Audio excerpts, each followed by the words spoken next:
kids don't always know where their place is in such a big global system. Kids have to know that you are not the only people on the planet, and it's not just the exceptionism that goes on here in America, because there's exceptionalism everywhere in the world. I feel like a lot of times we provide students with information, but we don't provide them with a vehicle to use it.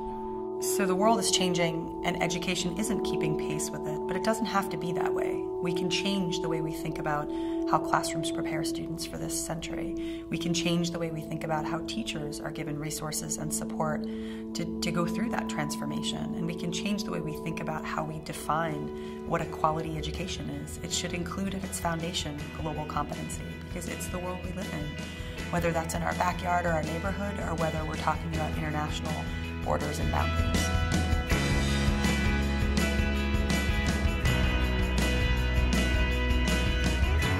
So in World Savvy's efforts to look at system change within K-12, we really tackle that in two ways. One is through teacher training, and the other is through youth engagement. We offer professional development and consulting, which helps educators, schools, and districts build the capacity to create global environments for teaching and learning. I was unsure. I haven't given thought to this whole sustainability, environmental, global perspective.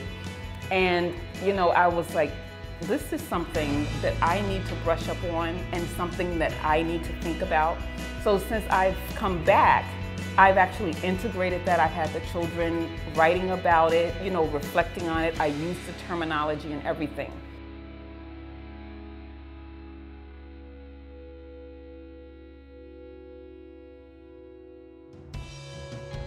In our youth engagement, the World Savvy Challenge allows an opportunity for youth to do project-based learning around global themes, to create and present solutions at the local, national, and global level to some of the world's most pressing issues. So I've been involved with the World Savvy Challenge for the past 4 years, and it's really just shaped me as a leader, as a person, and as a student, because as a leader I've learned how to work with students from my school, students from other schools, and students from around the world.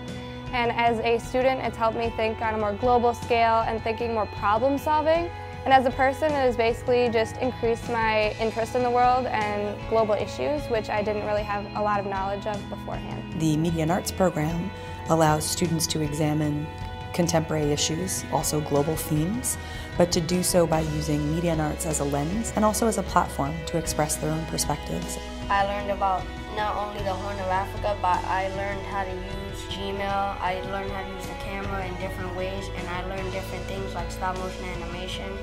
Before, I used to think that one problem would just be the root of it, and everything else would just sprout out of it. But then I learned that's not how it is. It's that all of the other problems, they just link together in one. Our newest program, which was the American Youth Leadership Program, brought 30 American high school students and 5 educators to Bangladesh for a month to explore climate. The trip to Bangladesh was really fun, and it really changed the way I look at things. My values are a lot stronger, and I think seeing a whole different world and environment really opened my eyes to how I want to live my life.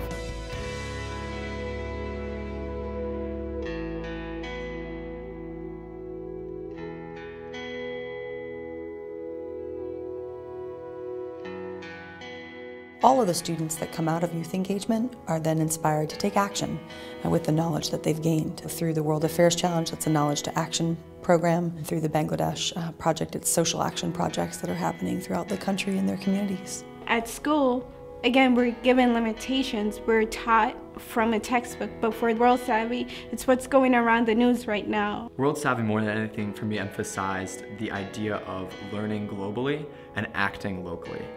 For me, that was a huge change because it made me realize that I could pursue my passions, which was international studies, which was travel, but I could also bring those skills back to my community. Yeah, I've always believed in the philosophy, take kids out of the classroom and let them learn. And it's actually doing that.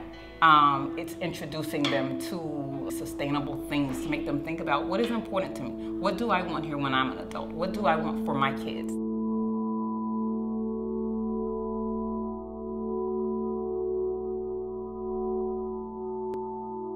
This is a fundamental way to define what a quality education is. It's not a nice to have, it's a need to have. We need to create a focus on developing the next generation of leaders and citizens who are prepared to not only confront the challenges of the 21st century, but thrive in an environment that's interconnected and interdependent and in every way global.